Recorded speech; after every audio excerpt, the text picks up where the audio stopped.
उस किराएदार को निकालने के लिए हमें लड़ना झगड़ना नहीं है। ये बचपन से सुनते हैं, कलम की पावर सबसे बड़ी पावर होती है। इसीलिए जब बाबा साहब अकेले इस यात्रा पे चले थे तो उनको ये समझ में आ गया था, अगर मैं लड़ने जाऊंगा तो यहाँ नहीं क्या 2 दिन 3 दिन से अगर नहीं कर पाऊंगा, हजारों की तादाद में लोग, इनको मारना होगा तो मुझे पढ़ना होगा तो मेरे लिए और मेरे समाज के लिए पढ़ना होगा, मेरे समाज के लिए पढ़ना होगा। तो फिर एक दिन ऐसा आएगा कि मेरे पास आएंगे कि आप ये पढ़ के बताओ लिखा क्या है, और फिर एक संविधान की रचना की जाएगी। और वो संविधान की रचना करने वाले बाबा साहब अम्बेडकर को मेरा प्रणाम। जो आज भी हम जब जाते हैं कहीं फंसते हैं तो लॉयर बोलता है कि लॉ कहता है कि इसके अगेंस्ट नहीं जा सकते हो, तो वो लिखा तो हमारे बाबा साहब अम्बेडकर ने, तो बहुत इजी है, हम सबको साथ रहना है। उनका एक नारा था, संगठन, संघर्ष और शिक्षा। हम सब शिक्षित होने चाहिए, संगठित होने चाहिए, बातों से नहीं, बातों से, तमाशों से, मनोरंजन से नहीं। जब जरूरत पड़े तो साथ में खड़ा होने वाला आदमी संगठन का निर्माण करता है, और वो हमें करना पड़ेगा। एक भिक्खु अपने समाज से जब निकलता है, सांसारिक सुखों से जब बाहर जाता है, तो मैंने ये चीज देखी है कि वो सब कुछ छोड़ देता है।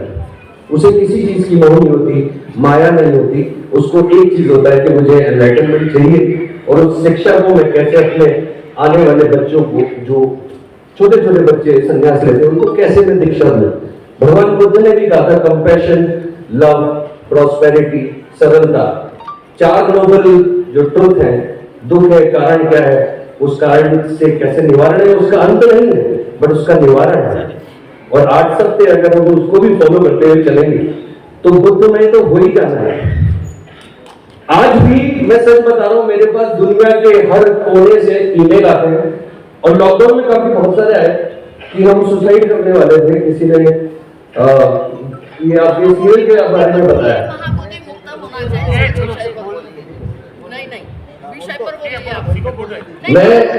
मैं जो बोल रहा हूँ वो बहुत ही अच्छी बात बोल रहा हूँ।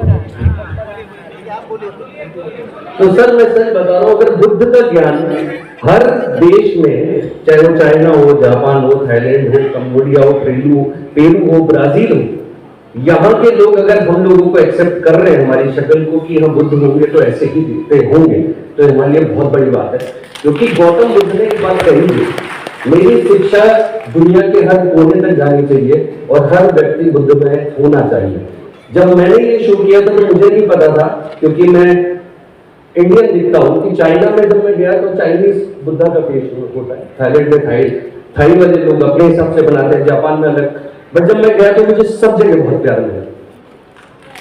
तो एक आदमी अगर इतने लोगों को परिवर्तित कर सकता है तो हमारा तो पूरा समाज है। आपके जिस घर की बात कर रहे हैं उसको लेने के लिए हम सबको जाना पड़ेगा, और मैं आप सबके साथ हूँ।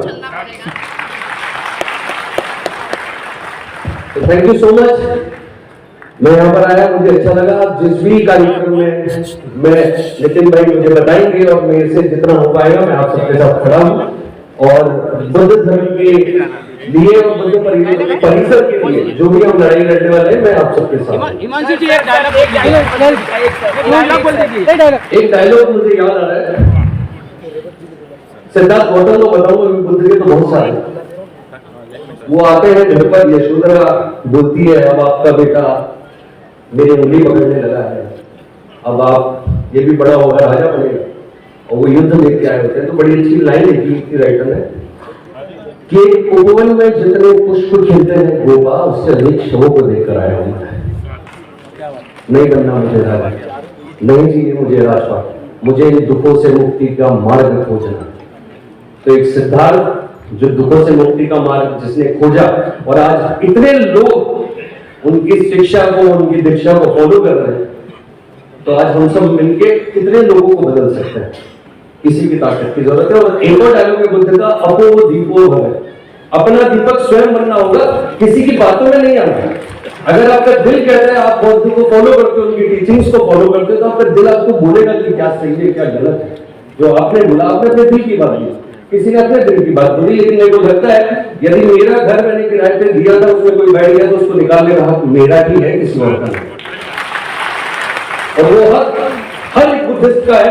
आपके घर में एक आदमी घुसेगा, आप ही निकालोगे, पड़ोसी तो आएगा नहीं। तो हमें ये सोचना पड़ेगा, हमारे घर में कोई बैठा है, उसको छुड़ाने जाना है, कैसे जाना है, सब चलो। बस मैं इससे ज्यादा नहीं बोलूंगा, मैं पहली बार ऐसे स्टेज पे आके बोला हूँ। अगर कुछ मुझसे गलती हो गई हो तो मुझे क्षमा कीजिएगा।